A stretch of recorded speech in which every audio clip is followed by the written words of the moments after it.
Fala galerinha, beleza? Então, estamos voltando aqui agora a falar sobre o escalonamento de equações e como resolver a equação quando o número de equações for menor do que o número de incógnitas, né?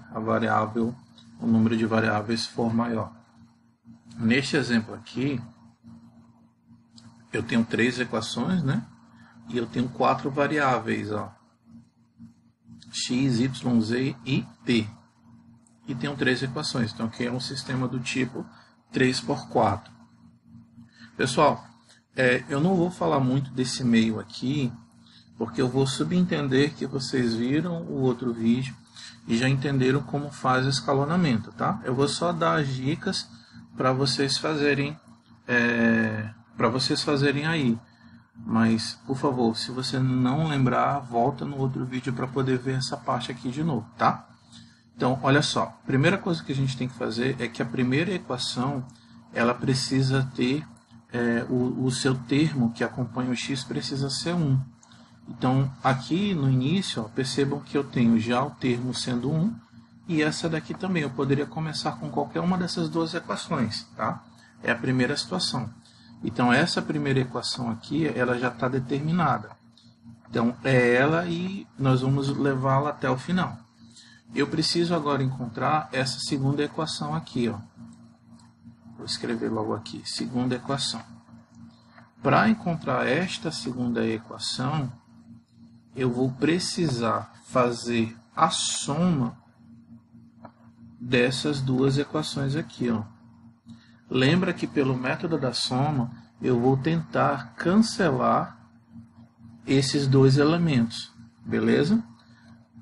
Cancelando esses dois elementos aqui, aí nós vamos ficar apenas com 3 incógnitas, que é o caso que nós temos aqui nessa situação. A terceira equação daqui, por enquanto, a gente não mexe, tranquilo? Então, ó, novamente, a primeira equação não muda, então a gente só vai estar repetindo. A segunda equação nós já encontramos também, então ela não vai mais mudar. Agora nós precisaríamos encontrar essa terceira equação aqui, ó. Beleza? Então, para encontrar essa terceira equação, nós vamos fazer o quê? Nós vamos fazer a primeira com a terceira, beleza? Essa segunda aqui a gente não olha, então a gente vai fazer a primeira com a terceira para encontrar esta equação daqui de baixo, ó. Eu vou chamar de equação 2 'linha. Eu preciso encontrar essa equação aqui de baixo. Encontrei essa equação de baixo, ó, eu vou pegar tudo isso daqui e trouxe para baixo. A primeira equação, de novo, não mexe. A segunda equação não mexe. E a terceira equação, ela já é a mistura dessas duas de baixo, ó. Então, eu tenho primeira com segunda. Aí, depois eu tenho primeira com terceira. Beleza.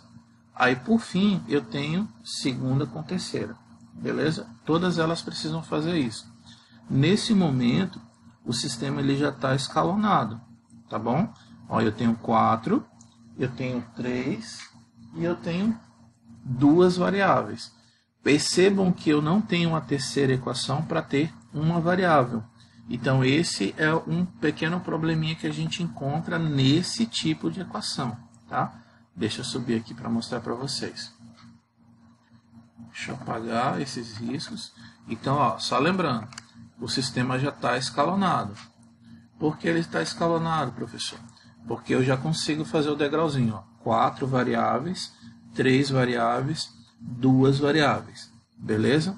Então, percebam que, nesse momento, eu não consigo localizar uma variável, porque eu sempre vou ter 2. Então, o sistema está escalonado, mas eu tenho esse problema, que a quantidade de equações é menor que o número de variáveis, o número de incógnitas. Isso significa que toda vez que isso acontecer, eu vou ter um sistema possível e indeterminado, ou seja, eu vou ter infinitas soluções, porque para qualquer valor que eu possa substituir uma dessas letras, vai ser o valor para as outras. Então, eu posso ter infinitas soluções. Quando eu tenho o m igual ao n, quando o número de equações é igual ao número de variáveis, o número de incógnitas, então é um sistema possível determinado, porque eu encontro o valor do x, do y, do z, quantos elementos eu tiver, desde que eles sejam iguais. Então, pessoal, quando isso ocorre, nós podemos resolver isso com a diferença entre o número da quantidade de equações e o número da quantidade de incógnitas. Quando eu faço isso, eu encontro o chamado grau de indeterminação, que é representado por GI. Então, eu vou pegar o número de incógnitas menos o número de equações. Percebam que quando eu faço isso, eu encontro o índice de indeterminação 1. Ou seja, eu posso pensar num determinado valor para substituir uma das incógnitas. Se esse índice fosse 2, eu pensaria em 2 valores. Se fosse 3, 3 valores e assim por diante. Beleza? Então, considerando o nosso sistema já na forma escalonada, 4, 3, 2, beleza? O que nós vamos fazer agora? Como o grau de indeterminação é 1, eu vou substituir uma das incógnitas por um determinado valor. Como eu não sei exatamente que valor eu posso substituir, eu vou utilizar o alfa para substituir isso, beleza? Então, eu vou usar aqui, eu poderia usar em qualquer uma dessas duas letras. Eu poderia usar. Vou escolher o t. Então, o meu t vai ser igual a alfa, tá? Então, o meu t vai ser igual a A. Beleza. Aí, o que acontece? Eu vou pegar a minha terceira equação, está aqui embaixo, e no lugar do t, eu vou colocar alfa. Beleza? E eu vou encontrar o z. Então, para encontrar o z, eu vou passar todos os elementos para o outro lado da igualdade e vou deixar o z em evidência.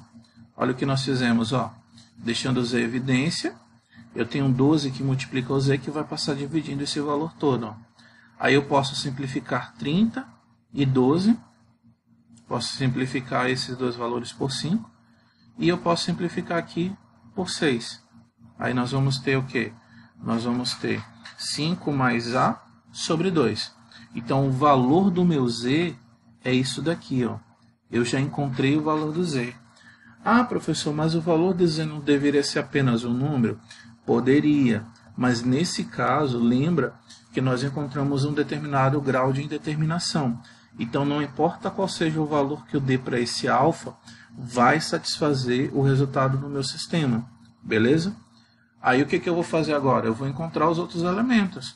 Já encontrei o elemento z, já tenho o z para substituir aqui, e eu tenho o t. Aí eu vou pegar a segunda equação e vou substituir. Peguei a segunda equação, no lugar do 4 coloquei o z, 5 mais alfa sobre 2. No lugar do z eu tenho alfa, 3 vezes alfa. Deixa eu subir mais um pouquinho aqui. Deixa eu apagar. Ok. Aí o que acontece? Fazendo essa organização toda aqui dentro, porque eu imagino que vocês consigam. Deixa eu fazer logo. Já estamos aqui, né? Menos 4 vezes 5 vai dar menos 10. Menos 4 vezes alfa vai dar menos 4 alfa. Lembra que eu tenho 2 embaixo. Então, eu vou ter menos 4 vezes 5 vai dar menos 20. Dividido por 2, nós vamos ter menos 10. Menos 4 alfa dividido por 2, nós vamos ter menos 2 alfa. Olha só. Vai sobrar o quê? Vai sobrar apenas alfa, né? Aí o menos 10 vai para o outro lado, vai ficar mais 10. Aí eu vou ter menos y mais alfa, menos 13 mais 10. Como o meu foco é encontrar o y, todo o restante vai para o outro lado da igualdade.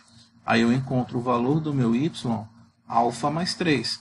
Então, por exemplo, se o meu alfa for 1, suponhando que o meu alfa for 1, aqui vai ficar 5 mais 1, 6, dividido por 2 dá 3. Aqui vai ser o quê? 1 mais 3, 4. Estão percebendo? Nós poderíamos usar esse valor para todos os outros. Como eu já sei o valor do z está aqui. O valor do t, que é o alfa, está aqui, que nós entre aspas, atribuímos. nós já temos 3 variáveis. Vamos encontrar a última variável, que é o x.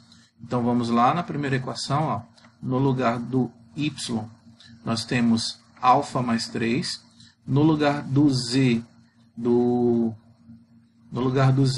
5 mais alfa sobre 2. E no lugar do t, menos alfa. Organizando tudo isso daqui, nós vamos encontrar que o valor de x é igual a 1 mais alfa sobre 2. Lembra que eu falei que se eu colocar 1 aqui, ó, vai ficar 1 menos 1, dá 0. 0 dividido por 2 dá 0. Então, eu encontraria 0, encontraria 4, encontraria 3 e encontraria 1. Então, nós conseguiríamos encontrar esses valores para cada uma dessas quádruplas ordenadas, tá? Como que vai ficar o resultado final, então, professor? O resultado final vai ser isso aqui, pessoal. Bem complicadinho, né? O resultado final vai ser que o x é 1 menos alfa sobre 2, o y é alfa mais 3, o z 5 mais alfa sobre 2 e o t alfa.